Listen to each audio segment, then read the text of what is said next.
Hello and welcome friends, आपका अपना YouTube channel Rohit sir online class के एक बेहतर वीडियो में मेरे दोस्त आपका स्वागत है। तो इस वीडियोस में हम बात करेंगे बिहार बोर्ड वाले स्टूडेंट के लिए, वो भी जो क्लास 9th का है स्टूडेंट, उन्हीं के लिए बात करेंगे। और इसमें हिंदी के बारे में हम बात करेंगे। इस चैनल पर क्लास 9th और 10th जो बिहार बोर्ड का उसका प्रिपरेशन हम लगातार करा रहे हैं। अगर जो आपके सर्किल का, जो आपको जान पहचान का जो बच्चा होगा क्लास 9th और 10th का, अगर जो ट्यूशन तो पढ़ते होंगे लेकिन उनको एक एक्स्ट्रा नॉलेज चाहिए, क्लास 9th के डीपली नॉलेज चाहिए हर एक सब्जेक्ट का, तो इस चैनल को सब्सक्राइब करेंगे तो उसको बेहतर नॉलेज इस चैनल के माध्यम से मेरे दोस्त मिलता रहेगा। तो हम बात कर लेते हैं कि जिसमें क्लास 9th के बारे में हम बात करेंगे वह हिंदी है। गोधली भागे उसके अनुक्रमणीय जो है चैप्टर्स का नाम है, लेखक है, उसको एक ट्रिक वाइज हम लोग समझेंगे कि किस तरह से ट्रिक वाइज याद कर लेंगे। रटने का झंझट खत्म, अब इसको समझने का यहाँ पे बारी आ चुका है। इतनी बेहतर तरीका से आपको समझ में आए कि जिंदगी में आप इस ट्रिक को कभी नहीं भूल पाओगे। अब देखिएगा यहाँ पे बहुत है, यानी गद्य खंड में भी हमारे पास कितना चैप्टर है, तो 12 चैप्टर है, और काव्य खंड में भी इसमें चैप्टर हमारे पास वही 12 चैप्टर है, यानी 24 चैप्टर है। तो किस प्रकार से याद करें सर, कि इसके बारे में कुछ एक वीडियो बना दीजिए। दोस्त ऐसे स्टूडेंट हमारे ऑफलाइन के बैचेस के स्टूडेंट कहते रहते हैं, तो वही बात यहाँ पे हम आपको बता रहे हैं कि जो है ना, इसको हम लोग गद्य खंड को किस तरह से याद करेंगे, इसका ट्रिक वाइज उसको समझ लीजिएगा। तो देखिएगा, पहला क्या है, कहानी का प्लॉट एक कहानी है जिसका लेखक है शिवपूजन सहाय जी। तो इसको हमको याद करना है कि शिवपूजन बाबा के पास एगो प्लॉट है, जो आपका एक शिवपूजन बाबा जी है ना, उनके पास एगो प्लॉट है।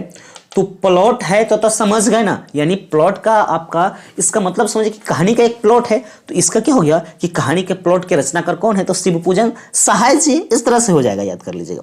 फिर दूसरा नंबर है, भारत का पुरातन विद्यापीठ नालंदा एक निबंध है। तो निबंध है तो क्या है, नालंदा, यानी राजेंद्र प्रसाद नालंदा विद्यापीठ घूमने गए थे, या भारत का पुरातन बहुत पुरान नालंदा विद्यापीठ है, तो लेखक हो गया राजेंद्र प्रसाद। फिर आ गया है 3 नंबर, ग्राम गीत का मर्म। ग्राम गीत का यानी गांव के जो गीत होता है ना, वह किसके लेखक है, तो लक्ष्मी नारायण। तो लक्ष्मी नारायण सुधांशु जी है ना, गांव के गीत गाते हैं। तो गांव के गीत कौन गाते हैं, तो लक्ष्मी नारायण सुधांशु, यानी ग्राम का गीत। ग्राम का गीत का मर्म, इस तरह से आप समझ जाइएगा। इसका 4 नंबर जो है, लाल पान का बेगम। यह एक कहानी है, ऑब्जेक्टिव भी पूछता है इसका कि लाल पान के बेगम क्या है, कहानी है। जो इसका ऑप्शन दिया है उसके हिसाब से आप इसमें देख लीजिएगा। तो वही इसमें कह रहा है कि लाल पान का बेगम, इसके लेखक फणीश्वर नाथ रेणु। फणीश्वर नाथ रेणु है इसके लेखक है। तो कैसे इसको याद करेंगे, कि इसमें याद कर लेंगे कि फणीश्वर नाथ रेणु जी है ना, वह ताश खेलते हैं, बेगम मारते हैं, बेगम से जीत लेते हैं। यानी फणीश्वर नाथ रेणु किससे जीत लेते हैं, तो बेगम से, लाल पान की बेगम से जीत लेते हैं। तो इसको याद कर लीजिए कि लाल पान की बेगम होगा तो इसके राइटर्स कौन होगा, तो फणीश्वर नाथ रेणु। फिर अगला आता है 5 नंबर, भारत चित्रपट मूल के सवाक फिल्मों तक। ठीक है, तो अमृत लाल नागर, अमृत लाल नागर फिल्म में काम करते हैं। इस तरह से याद करिएगा, फिल्म वाला होगा चित्रपट, भारत का चित्रपट फिल्म वाला जो होगा ना, तो अमृत लाल नागर हो जाएगा।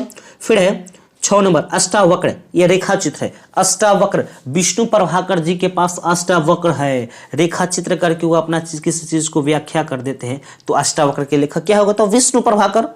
इसको आता है 7 नंबर, टॉल्स्टॉय के घर में रिपोर्टर, यानी टॉल्स्टॉय के घर में रिपोर्टाज है, यह राम कुमार। तो टॉल्स्टॉय के घर में कौन गया था, तो राम कुमार गया था भाई। टॉल्स्टॉय के घर में कौन गया था, तो राम कुमार गया था। तीसरे से याद कीजिएगा, टॉल्स्टॉय के घर में राम कुमार गया था। टॉल्स्टॉय के घर में राम कुमार गया था, तो टॉल्स्टॉय के घर में किसका लेखक कौन हो जाएगा, तो राम कुमार जी हो जाएंगे। फिर आता है 8 नंबर, पधारो मारे देश।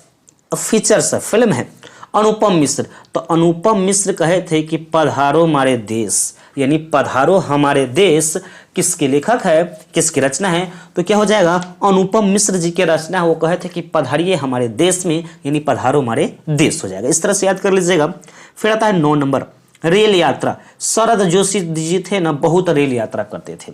इस तरह से याद कीजिएगा। ये जो ट्रिक है ना, बहुत बेहतर है, आपको पूरा समझ में आ जाएगा, अच्छी प्रकार से याद हो जाएगा, रटने का झंझट खत्म हो जाएगा। इसलिए कह रहा है कि वीडियो को पूरा लास्ट तक देखिएगा।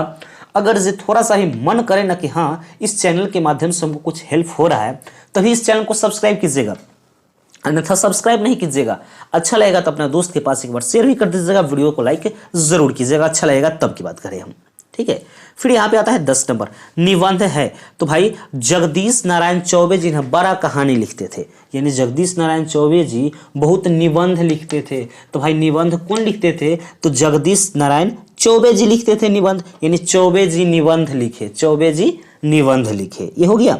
फिर 11 नंबर आता है सूखी नदी का पुल, यानी रामधारी से दिनकर, यानी सूखी नदी का पुल पर कौन चलते थे? सूखल नदी है उसके पुल पर चलते थे रामधारी से दिनकर। सूखा हुआ नदी के पुल पर कौन चलते थे? तो रामधारी से दिनकर। सूखा हुआ पुल पर, पुल के नदी पर, यानी सूखी हुई नदी का पुल पर कौन चलते थे? तो रामधारी से दिनकर। फिर लास्ट आता है शिक्षा में हेर फेर। देखिए शिक्षा में हेर फेर कौन करते हैं? तो रविंद्रनाथ ठाकुर जी है। जो रविंद्रनाथ ठाकुर जी है ना, वही शिक्षा में हेर फेर कर देते हैं। तो आपका रहेगा शिक्षा का हेर फेर तो रविंद्रनाथ ठाकुर, शिक्षा में हेर फेर कौन करते हैं? तो रविंद्रनाथ ठाकुर कहते हैं। तो यह जो आपका गद्य खंड है ना, मैंने 12 समझा दिया है ना, ये एक ट्रिक वाइज है जो मैं बता रहा हूँ ना, आप यह इस ट्रिक्स को फॉलो करते इस तरह से याद कर लेते हैं ना, तो जिंदगी में आपको भूलने का जरूरी नहीं पड़ेगा, याद करना भी नहीं पड़ेगा, भूल भी नहीं पाओगे, अच्छी प्रकार से समझ में भी आएगा, पूरी चीज को आप पूरा बेहतरीन तरीका से समझ पाएंगे मेरे दोस्त। अब यहाँ पे हम लोग लेते हैं क्या है, अब काव्य खंड में आते हैं। काव्य खंड में, काव्य खंड में देखिएगा थोड़ा सा, इसमें थोड़ा सा अजीब अजीब टाइप का आपका चैप्टर्स है। तो पद है, पद दूगो है, प्रथम पद रहेगा तो रैदास, दूसरे पद रहेगा तो गुरु गोविंद सिंह। इसमें थोड़ा सा कंफ्यूज होगा, इस उतना ज़्यादा इंपॉर्टेंट आपका ऊपर वाला ही रहता है, गद्यखंड पदखंड उतना भी नहीं रहता है, लेकिन याद करना तो जरूरी है। करबर, मंझान, मंझान, मंझान करबर, इस तरह से देख लीजिएगा। पलक फावड़े, हरियोध जी के पलक है फावड़े, फलक है, पलक है फावड़े किनके? तो हरियोध जी के, हरियोध जी को पलक है फावड़े। इसके बाद है मैं नीर भरी दुख की बदली, क्या है कि मैं नीर भरी दुख के बदली, लेखक महादेवी वर्मा। तो महादेवी वर्मा है ना, दुख से भरी है, दुख की बदली है, नीर भरी दुख की बदली, यानी दुख की बदली कौन है? तो महादेवी वर्मा है। दुख की बदली, दुख की बदली कौन है? तो महादेवी वर्मा है। अगला 6 नंबर है आ रही रवि की सवारी।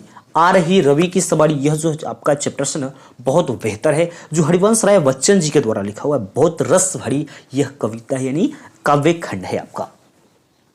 यानी क्या है, ये आ रही है रवि की सवारी, तो रवि की सवारी कौन करती है? सूरज की सवारी।